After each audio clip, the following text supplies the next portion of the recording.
Assalomu alaykum, hurmatli muxlis, kanalimizga xush kelibsiz. Bugun sizlarga chaqaloqni qachon pampersdan chiqarish kerak degan savolga javob berib o'taman. Demak, boshladik. Chaqaloqni pampersdan chiqarish uchun aniq bitta belgilangan yosh yo'q. Bu bola tayyorligiga bog'liq hisoblanadi.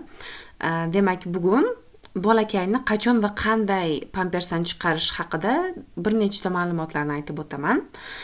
Avvalambor qachondan boshlash mumkin? Odatda 18 oylikdan 3 yoshgacha bo'lgan davr eng qulay davr hisoblanadi.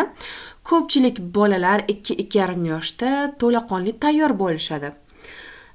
Bola tayyor ekanini qanday bilamiz? Agar bolangizda quyidagi belgilar bo'lsa, pampersdan chiqarishni boshlash mumkin. Ya'ni pampers 2-3 soat quruq tursa, siydik yoki katta hojat kelayotganini bolangiz ishoralar orqali bildira olsa, o'tirishni, turishni, kiyimini tushirishni bilsa, hojatxonaga qiziqa boshlasa va boshqalarni kuzatishni boshlasa, yo'q, bor kabi oddiy so'zlarni tushunishni boshlasa, demak bilingki, bolangiz pampersdan chiqishga tayyor.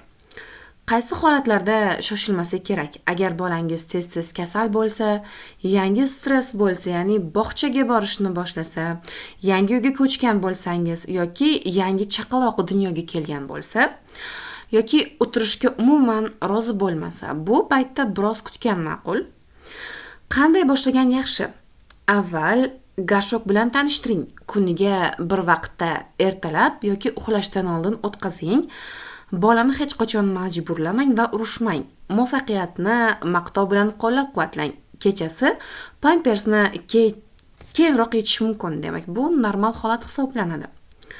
Har bir bola individualdir. Erta chiqarish ham, kech chiqarish ham xato emas. Eng muhimi, bola ruhiy jihatdan tayyor bo'lishidir.